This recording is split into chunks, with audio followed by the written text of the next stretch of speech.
So I think the first point to make is that this is very different in aviation terms. This treaty will be very different to what we're used to seeing in the 1987 airport agreement and in the 2006 Cordoba agreement. And for one very simple reason. One of the main objections, particularly to 1987, was that we were in the European Union for both, in 87 as well, and that they were asked to accept terms in exchange for rights to which we were entitled as part of the European Union. We now left the European Union at the end of January 2021, so it's a completely different context. So the context to aviation in this treaty is very different to the context that there was before. You'll also remember that in Cordoba, it was access to you had to pass a Schengen control to enter Gibraltar, but that didn't give you access to the rest of Schengen or to Spain. You would have to go through a secondary control when you got there. And also Cordoba was essentially about flights between Gibraltar and Spain, not about flights to the rest of the Schengen zone, which were left for a future date. So the two were very different, and the circumstances of today are very different to the circumstances of that time.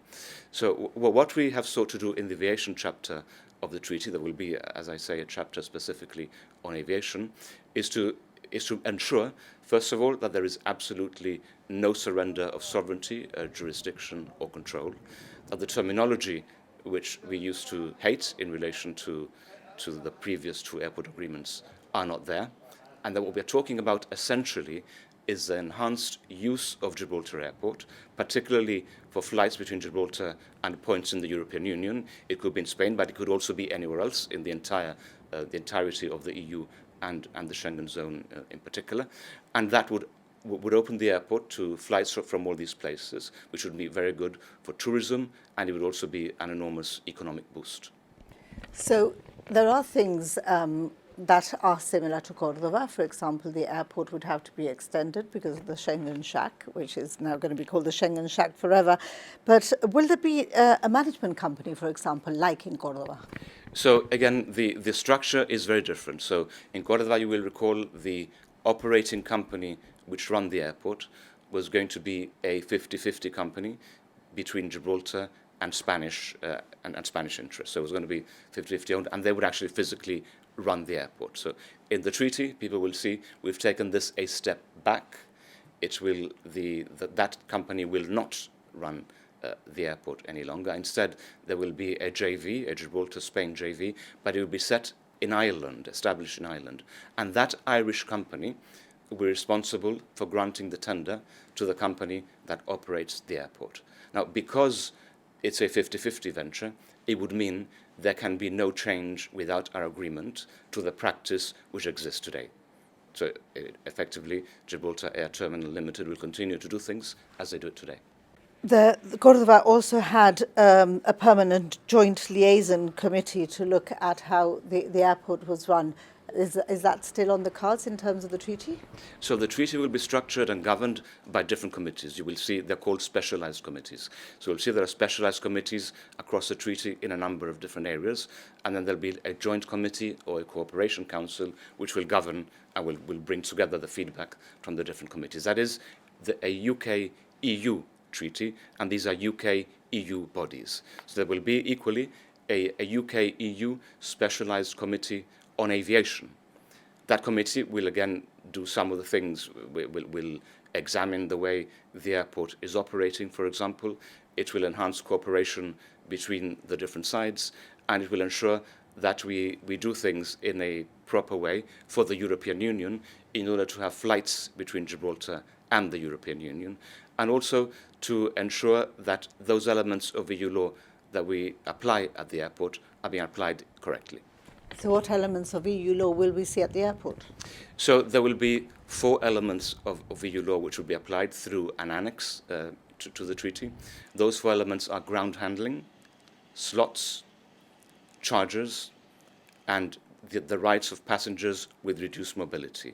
So in those 4 areas, Gibraltar has agreed to implement EU law. Now, we will implement EU law in the same way as we used to do when we are in the European Union. So in other words, this is not the direct implementation by the EU of their law in Gibraltar. We'll pass that in legislation through our parliament, as we used to do before, through our instruments and through our legal and constitutional structures. And those four elements then will be the ones that we will have a discussion in that committee to see how they're being applied. We've spoken about the extension to the airport. Will there be any other infrastructural changes required? Well, there will be, as you know, the area where the Schengen checks are going to apply, what is known as the second line checks facility. But because of flights opening the possibility now of flights to the Schengen zone, it will mean we will need to physically restructure the way in which the airport is constructed, the way that the Cordoba, what we used to know as the Cordoba corridors, currently work. I mean, now at the moment they're empty, but the way in which they would work. So the plan would be to use a part of the airport which is presently underused as the point of departure for flights to Schengen. So you would check in as you normally do, and then go to this part of the airport which normally people don't see and don't use to get your Schengen flights. Remember, Schengen flights means there are no immigration controls on passengers and very limited custom control. People normally just pass through. The odd person might be stopped for whatever reason. You may have experienced that yourself if you've travelled to the Schengen zone from an area which is associated with the Schengen zone. So people will depart for Schengen in this new area.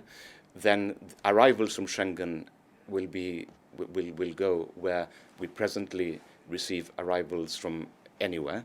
So that is to say, there are two baggage reclaim areas in the air terminal. One is in the ground floor, and one is in the first floor. The first floor one is hardly ever used because it was intended as a backup, and was intended for the opening up of the airport from flights from Spain at the time of the Cordoba agreement, which again never materialized.